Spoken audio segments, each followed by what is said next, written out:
আসল কথা হচ্ছে প্রত্যেক মাসেই কি যাচাই করতে হবে? 3 মাস তো হয়ে গেল, প্রথম মাসে কিছু দিল, দ্বিতীয় মাসে কিছু দিল, এবার তৃতীয় মাসে এখনো শুরু হয়নি, আবার যাচাই করছে। প্রত্যেক মাসে মাসেই কি যাচাই করতে হবে যে কাকে দিতে হবে কাকে দেওয়া যাবে না? এত নাটক কিসের? দিতে পারলে সবাইকে দাও, না দিতে পারলে কাউকেই দিতে হবে না। কে বলেছিল 3,000 টাকা করে দিতে? পাবলিক বলেছিল 3,000 টাকা করে দিতে, 1,500 টাকা করেই দিতে, সবাইকে সন্তুষ্ট রাখতে। সরকারি বাসও বন্ধ করে দিয়েছে। খেলা শুরু হয়ে গেছে। আসল কথা কি, ভোটের আগে নিজেও বুঝতে পারেনি যে সত্যি সত্যিই জিতে যাবে, তাই জন্য ভাট বকেছিল, এই করব সেই করব, এটা করব সেটা করব, এই দেব সেই দেব। আমার বাড়িতে বয়ে এসে যে ফর্মটা দিয়ে গেছিল না ভোটের আগে, তাকে এখন খুঁজেই পাচ্ছি না আমি। তাকে যদি খুঁজে পেতাম না, আমি ভালো করে ইচ্ছে মতো দিতাম।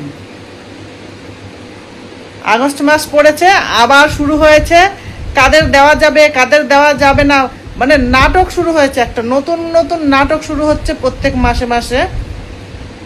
আর যাদের দেওয়া হয়ে গেছে তাদের মধ্যে থেকে আবার বাছাই হচ্ছে, আবার ভেরিফিকেশন হচ্ছে, মানে প্রত্যেক মাসে একই জিনিস হচ্ছে। আর যারা পাচ্ছে না তারা পাচ্ছেই না।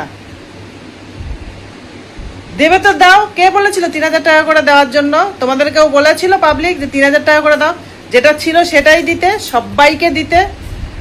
যারা বেটা ছেলে ধরা পড়েছিল চুরি করে টাকা নিচ্ছিল লক্ষ্মী ভান্ডার, তাদেরকে বাদ করে বাকি যারা পাচ্ছিল তাদেরকে দিতে। প্রত্যেক মাসে মহিলাগুলোর মাথা গরম করছে, আর সংসারে অশান্তি বাঁধাচ্ছে, আর খেয়ে দেয়ে কাজ নেই। কারা যেন বলেছিলে আগস্টের 1 তারিখে টাকা ঢুকে যাবে, 1 তারিখ 2 তারিখ 3 তারিখ কোনো এন্ট্রি নেই, টাকা ঢুকবে না। কারা কারা ভেবেছিলে আগস্টের 1 তারিখে টাকা ঢুকে যাবে? ঢোকেনি কিন্তু এখনো। সকাল থেকে এখনো একজন কেউ টাকা দিতে পারেনি। আর এটা জেনে রাখো, 2 তারিখ সানডে পড়ছে, 1 তারিখ 2 তারিখ 3 তারিখ কোনো এন্ট্রি নেই, টাকা ঢুকবে না। এটা শুনে নাও। 5 তারিখের আগে যদি কেউ টাকা পেয়ে থাকো, আমাকে স্ক্রিনশট অবশ্যই পাঠাও, আমিও দেখতে চাই। আমার কথাটা মিলিয়ে নিও। লক্ষ্মীর ভান্ডারের টাকা দিয়ে ফ্রিজ কিনেছিলাম, বুঝতে পারলেন? আর সেই ফ্রিজের জন্য অন্নপূর্ণা ভান্ডারও বন্ধ, তার সাথে সাথে হচ্ছে রেশন কার্ডও বাতিল। যদিও সেটা আমার সাথে নয়, কারণ আমি লক্ষ্মীর ভান্ডার পেতাম না। আর রইল বাকি অন্নপূর্ণা ভান্ডার, সে তো পাইনি। আর রেশন কার্ড সে তো বাবার বাড়িতে আছে, তাকে তো আনিও নি।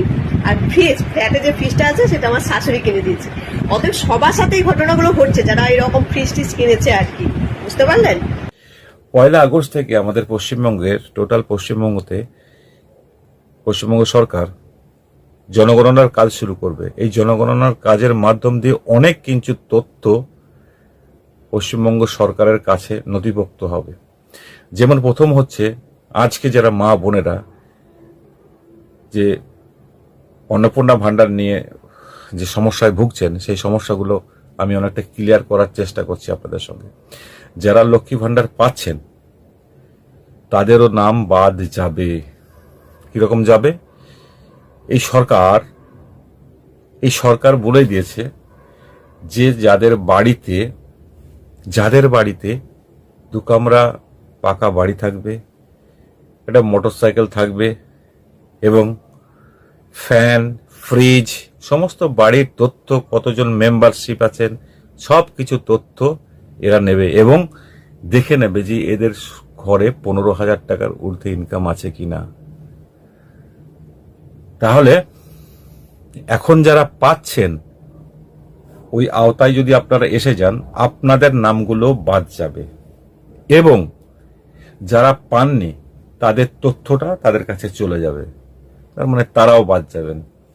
যারা পাচ্ছেন তারা তো বাদ যাবেন, আবার যারা পাচ্ছেন না তাদের কাছেও আসল তথ্যটা কিন্তু সরকারের কাছে যাবে। শুধুমাত্র তারাই পাবেন যারা একদম হতদরিদ্র, যাদের কোনো ঘর বাড়ি চালা নেই, নেই, চালার ঘর, টিনের ঘর, কাঁচা ঘর, ওপরে ছাদ নেই, এরকম কোনো তথ্য তারা তুলে যদি নিয়ে যায়, সেটাকেই কিন্তু মান্যতা বা গ্রহণযোগ্যতা দেবে। তো আপকামিং এদের প্ল্যানিং হচ্ছে আগামী দিনে যারা বাদ যাবে, কেন বাদ গেছে, সেই তথ্য কিন্তু ওরা তুলে দেবে। কিরকম? যে যারা আসলে সব থেকে গরিব নিম্ন ঘরের মানুষ, তারাই কিন্তু এই টাকাটি 3,000 টাকাটি পাবেন। তার মানে খেলা বুঝতে পারলেন? যারা নাচতে নাচতে, হাসতে হাসতে, রং খেলে, হোলি খেলে, আনন্দেতে 3,000 টাকার লোভে আমরা এই সরকারকে ভোট দিলাম, মানলাম, তারাও বাদ যাবে। এবং এর মধ্যে থেকে এনআরসি, এনপিআর সব কিছু তথ্য সরকার নেবে। তো এটা এই প্ল্যানিং হচ্ছে আমাদের পশ্চিমবঙ্গ সরকারের উদ্দেশ্য। তার মানে বোঝাতে চাইছেন যত মানুষ কিন্তু পাচ্ছেন, আজকে যদি 2 কোটি পেয়ে থাকেন, আমার মনে হয় 1.5 কোটি মানুষ বাদ যাবে। যারা পাচ্ছেন 50 লক্ষ মানুষ পাবে এবং নতুন আরো কিছু সংযোজন হবে। আর মানে 1,500 টাকা পাচ্ছিলেন সবাই, এই 1 থেকে 70-75 লাখ কি 1 কোটি মানুষ এই 3,000 টাকার আওতায় আসবেন। এবং তাদের যখন আপনারা আন্দোলন করবেন, অশান্তি করবেন, তখন কিন্তু এরা বলবে আসল লক্ষ্য আমাদের যারা খুবই নিম্ন ঘরের মানুষ, যাদেরকে প্রয়োজন 3,000 টাকা, তাদেরকে আমরা দেব। এটাই প্ল্যানিং। আমরা কাকে নিয়ে এলাম আপনারাই ভাবুন। সত্যি আজকে বাংলা মানুষ কোন অবস্থায় আছে? অন্ধভক্তের অত্যাচার প্রচুর। বাংলায় এখন প্রচুর অন্ধভক্ত তৈরি হয়েছে, গোবর ভক্ত তৈরি হয়েছে। এদের কোনো কাজ নেই, শুধুমাত্র এরা মোল্লা জিহাদিদের কন্টেন্ট ক্রিয়েট বানিয়ে এরা রুটি পেট চালাচ্ছে, 4 হুইলার গাড়ি করছে। এটা কিন্তু এই 2 মাস 2.5 মাসে প্রচুর পরিমাণে বৃদ্ধি পেয়েছে গোবর ভক্তদের। তুই গোবর ভক্তদের বলি, গোবর ভক্ত সারা জীবন শুভেন্দু অধিকারী তোমাকে প্রোটেক্ট করবে না। যেগুলো করছো সব হিসাব কিন্তু থাকবে, সব হিসাব থাকবে।